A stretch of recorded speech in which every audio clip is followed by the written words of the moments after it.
দাতব্যমিতি যদ্দানং দীয়তে হনুপকারিণে দেশে কালে পাত্রে চ তদ্দানং সাত্বিকং স্থিতম।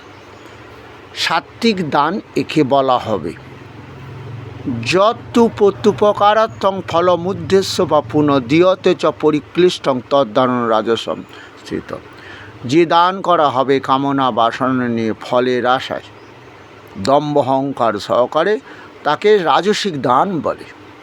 সাত্বিক দান হলো যে দান করা হয় দেশ কাল পাত্র বিবেচনা করে, অর্থাৎ দাতব্যমিতি যদ্দানং দীয়তে হনুপকারিণে দেশে কালে পাত্রে চ, এবং যে দানটা করা হবে নিষ্কামভাবে। দেশকাল পাত্র বলতে কি বোঝায়?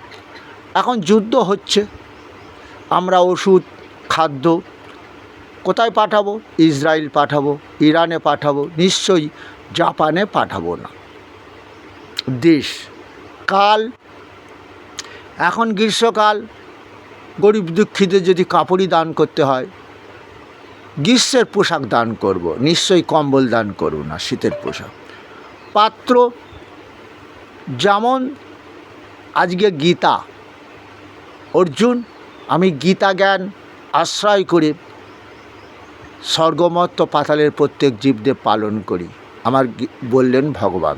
সেই জন্য আমাদের ভারতবর্ষে এখন একটা নিয়ম আছে, সমস্ত যে মন্ত্রী, প্রধানমন্ত্রী, রাষ্ট্রপতি, খাদ্যমন্ত্রী, শিক্ষামন্ত্রী, যে যা মন্ত্রিত্ব লাভ করে, জীবের সেবাই হচ্ছে শ্রেষ্ঠ ধর্ম, এটা মনে করে তাদেরকে সেবা করতে হবে। সেবা, হ্যাঁ, দান তারা করতে পারে না, কারণ তারা তাদের নিজের গাঁটের টাকা খরচ করে না। আমরা যেসব সাবান ওষুধপত্র নানান কিনলাম, তাতে যে ট্যাক্স আছে, সেটাই এইভাবে কালেকশান করে সরকার, করে আমাদেরই দান করে, আমাদের দান করে, আমাদের দান করে না, আমাদেরই সেবা করে। এই সেবাটা করতে গেলে নিষ্কাম কর্মভাবে সেবা করতে হবে। কেমন ভাব? যেমন আমরা চিন্তা করছি, এখন একটা বাচ্চা জন্মায়নি বা জন্মাবে, তার 1 লাখ টাকা ঋণ মাথায় নিয়ে জন্মাতে হবে বিশ্ব ব্যাংকের কাছ থেকে। খুব দুঃখের কথা। তা হচ্ছে কেন এগুলো? বিশ্ব ব্যাংকের কাছে ঋণ।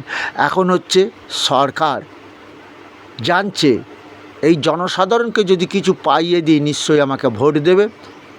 এই হয়েছে এখন সরকারের নীতি। যেমন আমি বলি যে গরিব মানুষ, তাদের মা লক্ষ্মী ভাণ্ডার দাও, পুষ্পশ্রী দাও তাদের কন্যাদের, তাদের ছেলেদের ওই কী বলে বেকার ভাতা দাও, কিন্তু যে কোটি কোটি টাকার মালিক, যার বাবা, সে কেন ওই জিনিসটা তাকে দেওয়া হবে?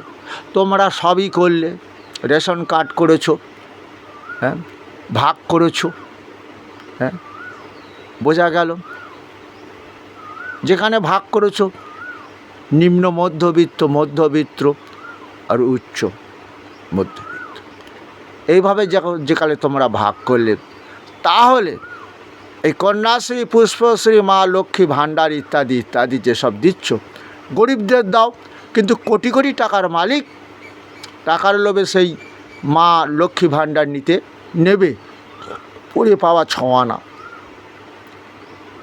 এটা কিন্তু কেউ ছাড়বে না। তাহলে এইভাবে তোমরা যে বলো এখন গীতার ভাষায় দান করাই হলো, তাহলে পাত্র বিবেচনা তোমরা করে দান করো, তাতে কোনো দুঃখ নেই। নাহলে তো এই বিশ্ব ব্যাংকের কাছে কত কোটি কোটি টাকা ঋণ হয়ে যাবে গো। জানো তো ঋণের বোঝা, চীন ঋণ দিয়েছিল পাকিস্তানকে, সেখানে 500,000 টাকা মানে চালের কেজি হয়েছিল, গ্যাস সিলিন্ডার তো পরের কথা, কত কিছু আর বলবো। তাহলে এটা কেন করো না? এটাই গৌরাঙ্গ মহাপ্রভু ছিলেন, তিনি রাজার রাজা কৃষ্ণ। ভজ কৃষ্ণ, বল কৃষ্ণ, লহ কৃষ্ণ শিখ। প্রত্যেক মানুষকে গীতা পড়তে হবে, বিশেষ করে যারা আমাদের দায়িত্ব নিয়েছে, প্রধানমন্ত্রী, রাষ্ট্রপতি হয়ে, খাদ্যমন্ত্রী, শিক্ষামন্ত্রী, তাদেরকেও আগে গীতা পড়তে হবে, সেটাই মহাপ্রভু বলেছিল। কারণ ধৃতরাষ্ট্র পুত্র স্নেহে অন্ধ হয়ে গীতা জ্ঞানকে অবহেলা করেছিল, যার ফলে তার অকাল মৃত্যু দিয়েছিল পুত্রগণকে। কারণ বাবার চরিত্রটা ঠিক করতে হয়, মার চরিত্রটা ঠিক করতে হয়, আদর্শ সন্তান তৈরি করতে হয়। এই আদর্শ সন্তান তৈরি করার ক্ষেত্র হচ্ছে গ্রন্থ, হচ্ছে গীতা, যেটা মানব জীবনের আদর্শ দেহ তৈরি করে। তাই আমাদের প্রাক্তন রাষ্ট্রপতি বলেছিলেন, আমি মুসলমান হয়ে বলছি, গীতা পড়ো, গীতা পড়ো, গীতা জ্ঞান লাভ করো, আদর্শ দেহ তৈরি করো, তাহলে আমরা এই ধ্বংসের মুখে যেতাম না। আজকে ভারতবর্ষের অর্থনীতির অবস্থাটা কেমন? এইভাবে সরকার ভোট পাবার জন্য, গদি লাভের জন্য এইভাবে অর্থগুলো অপব্যয় করছে। যার অভাব আছে তাকে দিলে কাজ হবে, যার প্রয়োজন নেই পয়সা, কোটি কোটি টাকার মালিক, তার বউ কেন মা লক্ষ্মী ভাণ্ডার পাবে, তার ছেলে কেন যুবশ্রী পাবে, তার কন্যা কেন পুষ্পশ্রী পাবে, কন্যাশ্রী পাবে? এগুলো তো অপব্যয় করা হয়। সাইকেলগুলো দিল গরিব ছেলেপুলে, ঠিক আছে, চললো ভালো, কিন্তু ওই বড় লোকরা সাইকেল বেচে দিয়েছে, আমার চোখের সামনে আমি দেখেছি। কারণ ওরা জানে ও সাইকেলটা ভালো নয়, 2 নম্বরই। যেমন দেখেছো যত সরকারি কাজ হয়, এই নর্দমা টমা দেখি, ইটগুলো মানে 1 নম্বর, 2 নম্বর, 3 নম্বর, 4 নম্বর কি 5 নম্বর ইট, যেটা ফেলে দিলেই দম করে পড়ে যায়। আর সেই সিমেন্টগুলো লেখা রয়েছে অম্বুজা, কিন্তু ওটা আমি বললাম, কি ভাই, সরকারি কাজে এই অম্বুজা সিমেন্ট ব্যবহার করা হচ্ছে? বলছে দাদা এটা 2 নম্বরই সিমেন্ট। কিছু কি তোমরা বুঝতে পারছো? তাহলে সেই ধৃতরাষ্ট্রের মতো কীভাবে ভেঙে যাবে সরকার, এই ভারতবর্ষ। যেমন ধৃতরাষ্ট্র ধ্বংস করেছিলেন ভারতবর্ষের যে ট্র্যাডিশান ছিল, রাজা কে হবে? আদর্শ রাজা হবে, প্রজাজার সন্তানের মতো পালন করবে। নিজের স্ত্রীকে ত্যাগ দিল প্রভু রামচন্দ্র, জনতা বলল সীতা কি সতী আছে? রাবণ রাজার গৃহে ছিল, সে সীতাকে পর্যন্ত ত্যাগ দিয়েছিল। এখন জয় শ্রীরাম বললে অনেকে আবার রেগে যায়। কেন বলে? ওইটা বলতেও আমি বলি, ওই মুখ্যমন্ত্রী থেকে আরম্ভ করে খাদ্যমন্ত্রী পশ্চিমবাংলার বুকে ওরা জয় শ্রীরাম বলুক, তাহলে আদর্শ রাজা তৈরি হতে পারবে, আদর্শ মন্ত্রী হতে পারবে। খাদ্যমন্ত্রী থেকে শিক্ষামন্ত্রীদের চরিত্রটা কেমন হয়েছে? সবই তো দুর্যোধন, সবই দুর্যোধন। আমরা ভোগ করব। কিন্তু তাদের তো অকাল মৃত্যু দিয়েছিল কৃষ্ণ। তাহলে আজ কলিযুগে কেন মহাপ্রলয় দেখছি? কেন 12টার সূর্যের তাপ বাড়ছে? কেন এই যে ভূমিকম্পগুলো হচ্ছে? দেখতে পেয়েছে, এটা চেতনা দিচ্ছে। তারপরে ওই জন্যই তো কুরুক্ষেত্র যুদ্ধ 18 দিন ধরে করেছিল ভগবান। এর মধ্যে যদি কিছু ধর্মপথে আছে, অর্থাৎ এই পাণ্ডবদের পক্ষে যোগদান করে, তাদের অকাল মৃত্যু আমি দেব না, এটাই চেয়েছিলেন। তাই আমাদের যে ভূমিকম্পগুলো দেখাচ্ছে আমাদের চেতনা দিচ্ছে। আর দেহ দিয়ে কত পাপ করবি? কোটি কোটি টাকা ভারতবর্ষের ধন দৌলত অসৎ পথে তৈরি করে সুইডিশ ব্যাংকে রেখে দিয়ে আসছিস। জানিস ওটা সুইডিশ দেশ লাভবান হবে, তবে কেউ আর লাভবান হবে না। কারণ যে যুদ্ধ বেঁধে গেছে, মরবে কারা? এই ভারতীয় যারা দুর্যোধন হয়ে জন্ম ছিল, এই ভারতের দুর্যোধনেরা মরবে। ওই টাকার চিন্তা করতে করতে ওরা জানে যুদ্ধ বেঁধে গেছে। কিন্তু দুঃখের কথা কি, আজকে যারা বিদেশে গিয়েছিল, সেখানে রোজ বেশি, টাকা পয়সা অনেক, যাক সবাইয়ের তো একটু বড় লোক হওয়ার ইচ্ছা হয়, গিয়েছিল, তাদের দশা কী হবে? 91 লক্ষ ভারতীয়, নিশ্চয়ই তারা ভিডিও দেখে, ফোন দেখে। মুসলমান হলে আল্লাহু আকবার, আর হিন্দু হলে হরিবল বলতে কি পারবে? যেটা মহাপ্রভু চেষ্টা করেছিল, দেহের মৃত্যু যেখানে যেভাবে হোক, ওই যে অন্তকালে চ মামে বা শরণা মুক্তা বা কলেবরম, য প্রয়াতি সমদ ভাবম জাতি নাস্তত্র সংশয়। অর্জুন, মৃত্যুকালেও যদি কেউ আমাকে স্মরণ করতে করতে দেহ ত্যাগ করে, মৃত্যুর পর দেহ পাপমুক্ত হয়ে যাবে, আত্মা পাপমুক্ত হয়ে আমার বৈকুণ্ঠ লাভ করবে।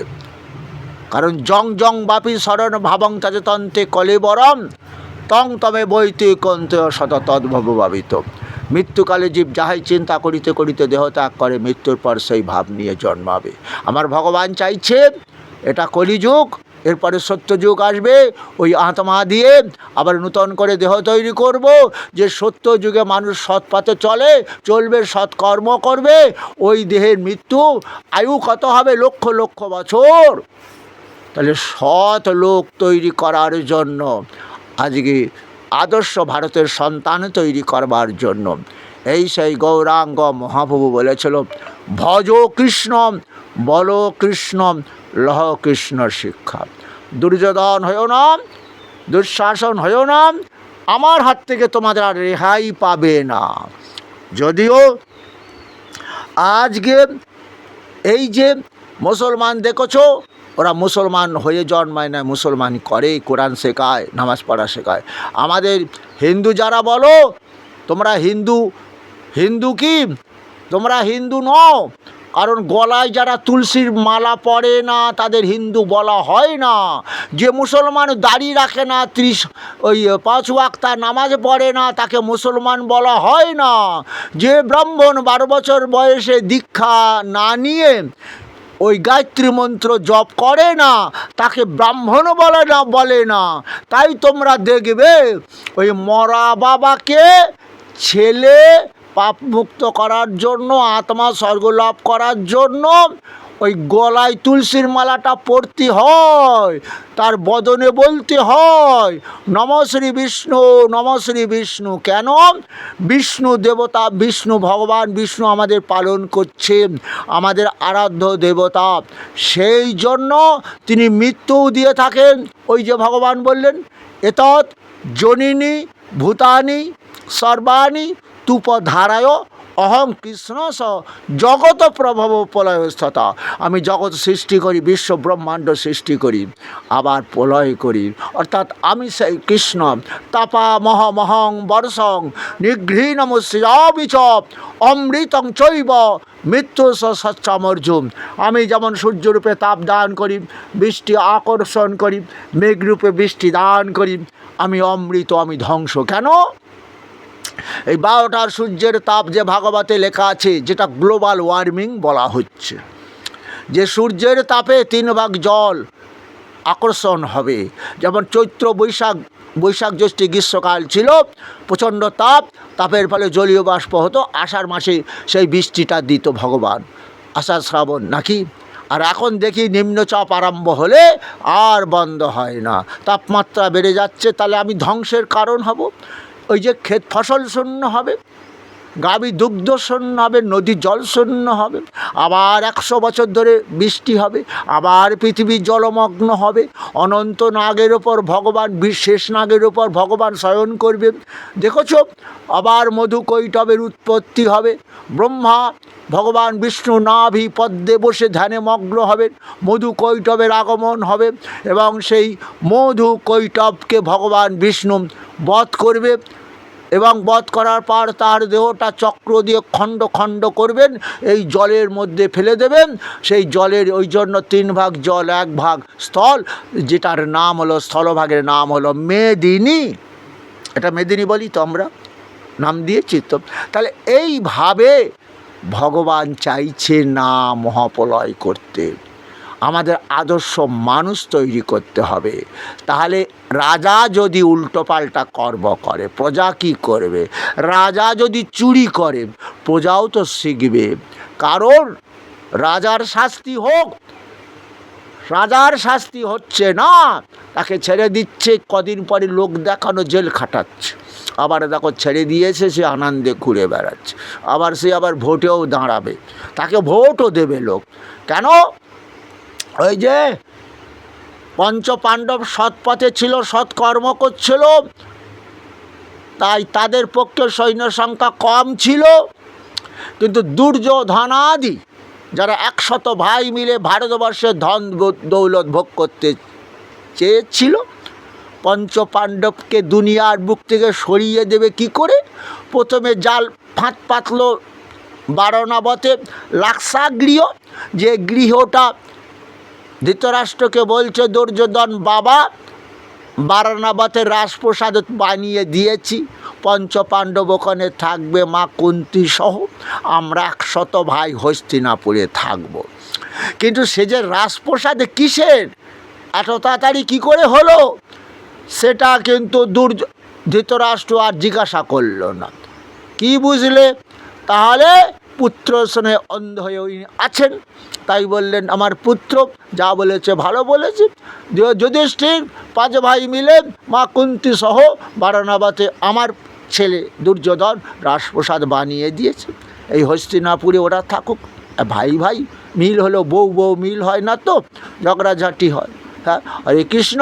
কিন্তু ধৃতরাষ্ট্র চিন্তাও করলো না, এত স্বল্প সময়ের মধ্যে রাজপ্রসাদ বানালো কী করে। ওই কাম কি জিনিস দেখেছো? আজকে সবাই কামে জড়িত। বর্জুন আবৃতং জ্ঞান মেতন জ্ঞানীন নিত্য বৈরীনা কামরূপেণ কন্তেয় দুষ্পূর্ণ নলেন চপ। অর্থাৎ আবৃত মানে জানো কি? জ্ঞানী লোক কামনার দ্বারা আবৃত হয়ে তারাও কি করে? এই দেহ দিয়ে পাপ কাজ করছে। তাই জ্ঞানী ব্যক্তিরও পরম শত্রু হচ্ছে কাম। আর এই কামনা বাসনা শূন্য করে দেবে কে জানো? গলায় তুলসীটার মালাটা পরো, যে হরিদাসকে শিক্ষা দিল দিয়ে ভগবান। হরিদাস গলায় তুলসীর মালা পরে 3 লক্ষ বার কলিযুগের মহামন্ত্র পাঠ করত। তোমরা করো, চেষ্টা করো। কারণ ওই মুসলমান কান্ট্রিতে যখন বোম পড়ছে তারা আল্লাহু আকবার বলছে, তারা মুসলমান হয়। ছোটোবেলায় তার বাবা 12 বছর বয়সে দীক্ষা দিয়ে দেয়। ওদের মৌলবী দীক্ষা দেয় কি, খোকা আজকে তুমি মুসলমান, তুমি ইমান মুসলমান। যারা জঙ্গি হবে না, পৃথিবীতে শান্তি স্থাপন করবে যখন দেশের রাজা হবে। আর একজন সাধারণ মানুষ হলেও মানুষকে সেবা করবে, সেবা ধর্মই শ্রেষ্ঠ ধর্ম। কারোর সঙ্গে শত্রুতা করবে না, ইমান মুসলমান তাকে শিক্ষা দিল। তার জন্যে কোরআন পড়ো, কোরআনের বাণী মানো। কিন্তু আমাদের কি শেখায়? ক্ষত্রিয় বৈশ্য শূদ্র ব্রাহ্মণেরা 12 বছর বয়স হলে তার ছেলেকে দীক্ষা দিয়ে দেয় আচার্যের কাছে। 9টা সুতো মানে ওটা পৈতা মানে কি জানো? 9টা গুণ তোমাকে রক্ষা করতে হবে এই দেহের মধ্যে। সম দম তপ শৌচং ক্ষান্তি রাজো বামবশ জ্ঞান বিজ্ঞান মাস্তিকম কর্ম ব্রহ্ম কর্ম সববজম। তুমি ব্রাহ্মণ হয়েছ, ব্রহ্ম জ্ঞান লাভ করেছো, সমতা, সবাই ঈশ্বরের সন্তান, জাত একটাই, তার নাম হলো মানুষ জাতি। আর কি? কাম ক্রোধ লোভকে দমন করতে হবে। ত্রিসন্ধ্যা গুরুর দেওয়া মন্ত্র কি? ওং ভূর্ভুবস্সুঃ তৎসবিতুর্বরেণ্যং ভর্গো দেবস্য ধীমহি ধিয়ো ইহ ন চ প্রচোদয়াৎ। এই গায়ত্রী মন্ত্র ত্রিসন্ধ্যা জপ করতে হবে। আচ্ছা, আর কী হলো? সমদম স্তব শৌচং সুচিতা, কাপড় চোপড় পরিষ্কার নয়, মনটাও পরিষ্কার রাখতে হবে। সবাই আমরা ঈশ্বরের সন্তান। যা আমাদের ওই যে অর্জুন চাতুর্বর্ণং মা শ্রেষ্ঠম গুণ কর্ম বিভাগ সব, ব্রাহ্মণ নর্দমা পরিষ্কার করে না, জুতো সেলাই করে না, তার জন্য শূদ্র তো ওদের শূদ্র বলো তো তোমরা? নিচু কাজ করে, পায়খানা নর্দমা পরিষ্কার করে, জুতো সেলাই করে। কিন্তু চিন্তা করেছো ও পায়খানা নর্দমা যদি পরিষ্কার না করতো কী হতো বাড়িটা? বলো বলো, কত রোগ জীবাণু বাসা বাঁধত। আজকে যদি জুতোটা সেলাই না দিত, কী হলো? সুগার আছে তো, পাটা কেটে গেলে কি হবে? গ্যাংগ্রিন হবে, মরে যাবে তো। তাহলে এরা শূদ্র মানে নিচু জাতি নয়। কি ভগবান কি বলেছে? ভগবান বলছে পরিচার্য আত্মাকং কর্ম শূদ্র সভি স্বভাবজম। যারা এই দেহ দিয়ে সেবামূলক কর্ম করে তাদের শূদ্র বলে। তাহলে ব্রাহ্মণের কথা বলা হলো। এই যে অর্জুন মাঙি পার্থ ব্যাপাশ্রিত যেহপি সুপাপজনয় স্ত্রীয় বৈশ্য তথা শ্রদ্ধাস্তপে জানতে পরাঙ্গতি। স্ত্রীলোক সমাজ অবহেলিত, যাদের পাপজনিত জন্ম, স্ত্রীলোক, বৈশ্য, শূদ্র, নিচু জাতি বলে সবাই ঘৃণা করে, তারাও কিন্তু আমারই সন্তান। তারা যদি আমাকে অবশ্য ভজন করে অবশ্যই আমাকে লাভ করবে।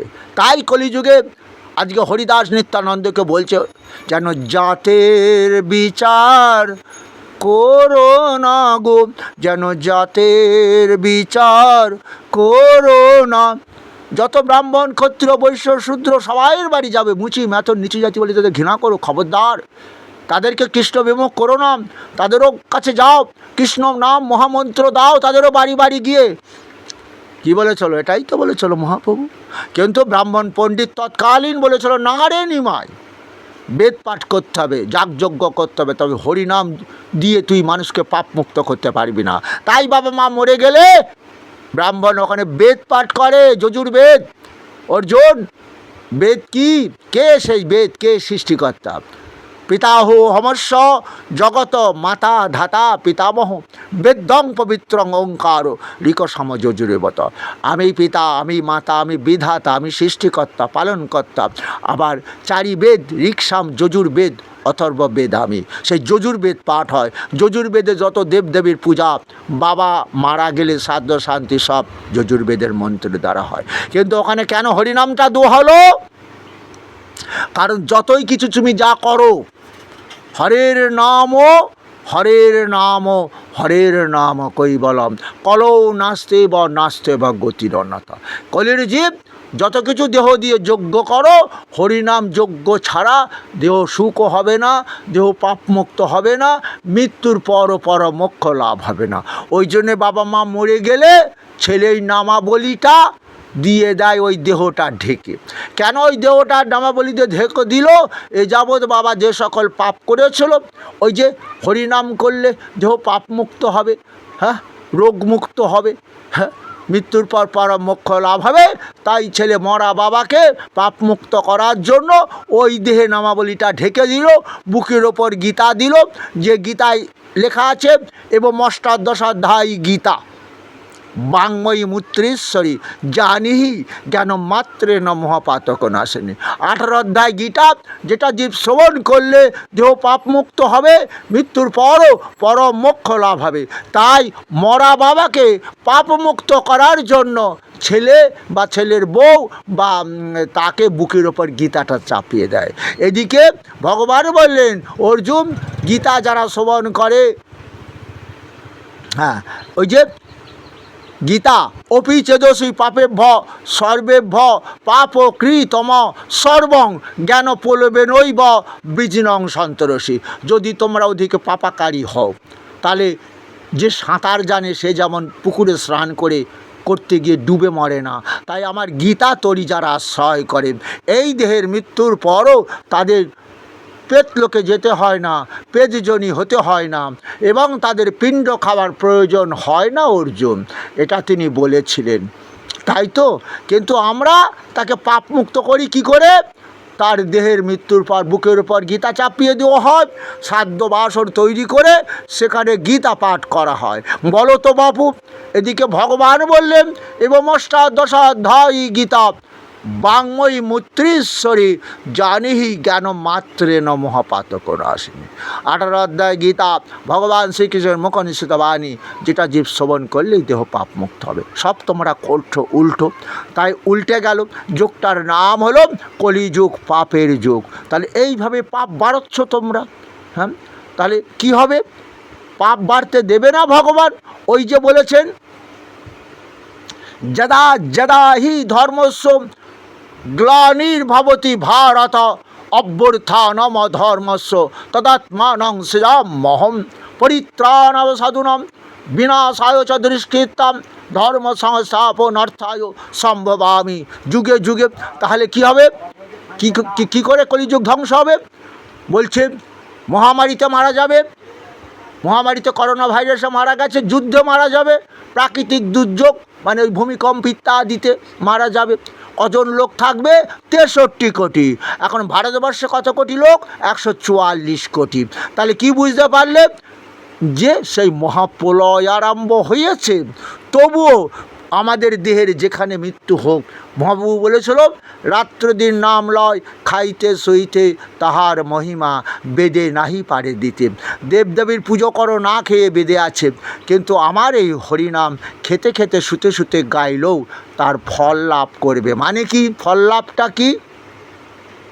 এই যে মরার পর হরিনাম দেবে, সেটা যদি তুমি নিজে গাইতে পারো তাহলে সেটাই তোমার কাজ হবে।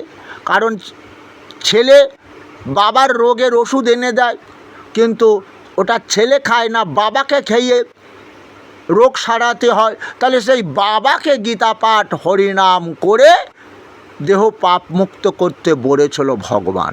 ভজ কৃষ্ণ বল কৃষ্ণ লহ কৃষ্ণ শিক্ষা। শুনো মিশ্র কলিযুগে নাহি তপযোগ্য, যেজন ভজে কৃষ্ণ তাহার মহাভাগ্য। অতএব গৃহে তুমি কৃষ্ণ ভজ গিয়া, কুটি নাটি পরিহারি একান্ত হইয়া। সাধন তত্ত্ব যা কিছু সকল, কৃষ্ণ নামেই মেলাবে সকল। আশ্রয় করিয়া ভজ শ্রী গুরুর চরণ, যা হতে মেলে ভাই কৃষ্ণ